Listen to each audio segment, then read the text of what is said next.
Bienvenue dans Défense Zone, votre podcast spécialisé dans les questions de défense et de sécurité. Chaque semaine, en plus de nos entretiens avec des militaires, policiers, gendarmes, entrepreneurs et autres experts du secteur, nous vous proposons un court résumé des actualités qu'il ne fallait pas rater ces derniers jours. Marine nationale. Le porte-hélicoptère amphibie, le PHA Dixmude, la frégate Lafayette et leur équipage de 800 marins et soldats de l'armée de terre ont récemment achevé leur mission Jeanne d'Arc 2023 après un périple de 27 500 km à travers le monde. Cette mission a comporté 10 escales sur 4 continents et 23 actions de coopération internationale. Le groupe avait débuté sa mission en février dernier en passant par la Méditerranée, le canal de Suez et la mer Rouge. Une fois arrivés dans l'océan Indien, les marins ont participé à l'opération Atlanta de lutte contre les trafics illicites, ce qui se soldera par la saisie d'une tonne de drogue sur 2 bateaux. Après des escales à Singapour et à Jakarta, pour des exercices de tir et de combat urbain, les marins ont rejoint l'Inde pour participer à plusieurs exercices, dont un terrestre avec la 91e brigade d'infanterie indienne. Une fois dans le Pacifique, le groupe était intégré à l'exercice maritime multinational La Pérouse, en coordination avec un état-major canadien et 6 autres bâtiments venus des États-Unis, de l'Inde, du Japon, du Royaume-Uni et de l'Australie. Après une étape et des manœuvres avec les forces armées australiennes, les navires ont stoppé quelques jours en Nouvelle-Calédonie, notamment pour l'exercice Croix du Sud 2023, dont le scénario visait à se préparer à une opération de secours après une catastrophe naturelle. Ils ont également participé à la surveillance des pêches dans les eaux françaises du Pacifique. Le groupe Jeanne d'Arc 2023 a ensuite rejoint les îles Fidji, Tonga et la Polynésie française, avant de naviguer dans la zone économique exclusive de Clipperton pour des missions de surveillance maritime et de dépollution. Une fois le canal de Panama franchi pour entrer dans la mer des Caraïbes, les Français ont été rejoints par un patrouilleur hollandais pour des exercices en mer. La mission s'est terminée par des escales en Guadeloupe et en Martinique, où le PHA a mis en œuvre le plan d'action des forces armées aux Antilles en prévision de la saison cyclonique. Après avoir traversé l'océan Atlantique et le détroit de Gibraltar, les militaires du groupe Jeanne d'Arc 2023 sont rentrés à Toulon le 13 juillet, après plus de 5 mois de mission. Armée de l'air et de l'espace. Le 10 juillet 2023, un A400M qui s'apprêtait à démarrer une simulation d'intervention médicale à l'occasion de l'exercice Pégase 23 a été redéployé en urgence à la demande de la US Coast Guard Force Micronesia pour une mission de recherche et de sauvetage d'un navire de plaisance qui dérivait à l'ouest de l'île de Rota, au sud de Guam. Après une rapide remise en condition de la soute, le commandant Ronan et son équipage ont décollé en direction de l'océan Pacifique. L'avion a entamé sa trajectoire de recherche, notamment avec les portes latérales ouvertes pour permettre à l'ensemble des militaires de scanner la zone définie par les services de secours. Après 20 minutes, un bateau a été repéré et le commandant Ronan a pu établir le contact avec le skipper par radio. Le bateau avait subi une panne de moteur et dérivait avec 11 personnes à bord. L'équipage de la 400M a décidé de maintenir sa position au-dessus du navire, tandis qu'au même moment, une équipe de secours du Department of Public Safety se dirigeait vers eux. Malgré les conditions météorologiques difficiles, la 400M est restée en position pendant 5 heures avant d'être relevée par un HC-130 de la Royal Canadian Air Force. Finalement, un hélicoptère MH-60 Nighthawk de l'US Navy est arrivé pour secourir les 11 personnes à bord du bateau.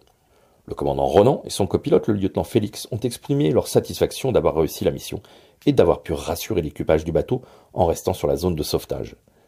Il faut aussi souligner la très grande coopération entre les moyens civils et militaires américains, français et canadiens pour mener à bien la mission. Italie. Suite au conflit en Ukraine et aux demandes de l'OTAN, l'Italie envisage d'augmenter ses dépenses militaires, notamment pour la modernisation de ses chars de combat. Le gouvernement italien prévoit d'investir environ 880 millions d'euros pour moderniser 125 chars Ariete C1 en installant un nouveau groupe moteur, une conduite de tir améliorée et des protections supplémentaires. Cependant, cette modernisation ne suffit pas à atteindre l'objectif de l'Italie de disposer d'au moins 250 chars de combat, conformément aux engagements de l'OTAN. Pour atteindre ce chiffre, Rome envisage d'acheter des chars allemands Léopard 2. Des discussions sont en cours avec le groupe Krauss-Maffei Wegmann, KNDS, et un contrat d'une valeur d'au moins 4 milliards d'euros est en cours de négociation. La sous-secrétaire à la Défense, Isabella Rotti, a confirmé que l'achat des blindés allemands serait inclus dans le document de planification pluriannuelle 2023-2025, dont le total des dépenses est estimé à 8 milliards d'euros.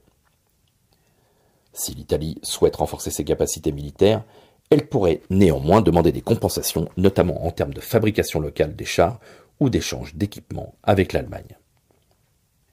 Aéronautique. À la fin du mois dernier, un événement historique a eu lieu lors de l'exercice Resolute Hunter. Un ravitailleur privé de la société Metra Strategic Mobility, MSM, a réussi à ravitailler un avion de l'armée de l'air américaine. C'est une première pour MSM, une société spécialisée dans le ravitaillement en vol.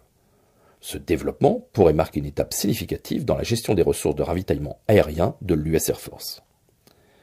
Metra a confirmé cette opération dans un communiqué de presse daté du 13 juillet, précisant qu'entre le 23 et le 29 juin, les avions de Metrea ont fourni du carburant aux appareils RC-135 Rival Joint et AWACS E-3 lors de l'exercice de l'US Air Force. John Ty Thomas, responsable du groupe Air et Espace de Metrea, a souligné l'importance de cet événement tout en soulignant, pour l'anecdote, que cette opération avait été réalisée la même semaine du 100e anniversaire du premier ravitaillement en vol. En avril dernier, Metrea avait déjà réalisé une autre première en ravitaillant en vol un avion de patrouille P-8 Poseidon de l'US Navy. Ces deux réussites consécutives renforcent la position de MSM en tant que principal fournisseur de services de ravitaillement en vol pour les militaires américains. Actuellement, la flotte de Metrea comprend 4 avions KC-135R, spécialement équipés pour le ravitaillement en vol, avec un taux de fiabilité opérationnelle de 93% depuis le début de l'exécution d'un contrat avec Navair en 2021. Metra Strategic Mobility joue un rôle essentiel dans la réalisation des objectifs de sécurité nationale des États-Unis, du Royaume-Uni et d'autres pays alliés et partenaires. Les avions de MSM sont équipés de nacelles Multipoint Refueling System, MPRS, ce qui facilite le ravitaillement en vol avec les aéronefs de la Marine, du Corps des Marines et des nations partenaires équipées de perches de ravitaillement. Cette réussite suscite un vif intérêt au sein de l'US Air Force qui envisage depuis longtemps l'utilisation de ravitailleurs privés pour des exercices et des missions non militaires. Cette approche pourrait en effet soulager la flotte de ravitailleurs aériens de l'armée de l'air et permettre une gestion plus efficace des ressources. Inde. Nous en parlions déjà la semaine dernière et cette fois-ci c'est confirmé. Lors de sa visite officielle en France à l'occasion des festivités du 14 juillet, le Premier ministre indien M. Narendra Modi a annoncé la sélection du Rafale Marine, la version navale du chasseur multirôle français, pour équiper son premier porte-avions. Cette décision fait de l'Inde le premier pays, après la France, à opter pour le Rafale Marine. Cette sélection fait suite à une consultation internationale lancée par les autorités indiennes mettant en compétition l'avion de Dassault Aviation avec le FA-18 Super Hornet américain. Des essais ont été menés sur place pendant plusieurs semaines permettant aux chasseurs français de démontrer qu'ils répondaient parfaitement aux besoins opérationnels de l'Indian Navy en étant spécifiquement adaptés aux particularités du porte-avions INS Vikrant qui ne dispose pas de système de catapultage. Ces 26 Rafales marines, destinés à remplacer les MiG-29 vieillissants de la marine indienne, rejoindront les 36 Rafales déjà en service dans l'Indian Air Force, l'armée de l'air indienne. L'Inde avait annoncé en avril 2015 son intention d'acquérir 36 Rafales assemblés en France, après avoir modernisé ses Mirage 2000. Cette commande a été concrétisée en 2016 et le pays a reçu son premier Rafale en octobre 2019. Toujours à l'occasion de son séjour en France, M. Modi a également annoncé l'achat de 3 sous-marins Skorpren supplémentaires, portant à 9 le nombre total de submersibles de cette classe commandée par l'Inde. Le montant estimé de cette acquisition s'élève à 3 milliards d'euros. Les discussions sur les détails du contrat, y compris le prix, vont être menées avec le gouvernement français dans les prochains mois. Les 3 nouveaux sous-marins seront construits par Mazagon Dock Shipbuilder, près de Mumbai, avec une importante participation indienne, créant ainsi des opportunités d'emploi dans le secteur national. Cette double acquisition renforce les liens militaro-industriels entre la France et l'Inde, démontrant la confiance de l'Inde dans les capacités technologiques et la qualité des équipements français. Ces achats témoignent de la volonté de l'Inde de moderniser ses forces armées et de renforcer sa capacité de projection de puissance maritime et aéronavale dans la région Indo-Pacifique. En consolidant sa coopération avec l'Inde, la France de son côté renforce également sa présence stratégique dans cette région clé. Voilà pour l'essentiel de l'actualité cette semaine. Pour en savoir davantage sur cet univers et pour découvrir tous nos articles et reportages, rendez-vous sur notre site internet défense-zone.com. Pour plus de brèves, d'articles de fond et de photos, nous éditons également tous les 3 mois un magazine papier que vous pouvez recevoir en étant abonné à notre espace premium. Il vous permettra aussi d'avoir accès à des contenus exclusifs sur nos différents supports. Vous trouverez tous les liens nécessaires dans la description de cet épisode. En attendant, nous vous souhaitons une bonne journée et nous vous donnons rendez-vous la semaine prochaine pour un nouveau résumé de l'actualité des forces de défense et de sécurité.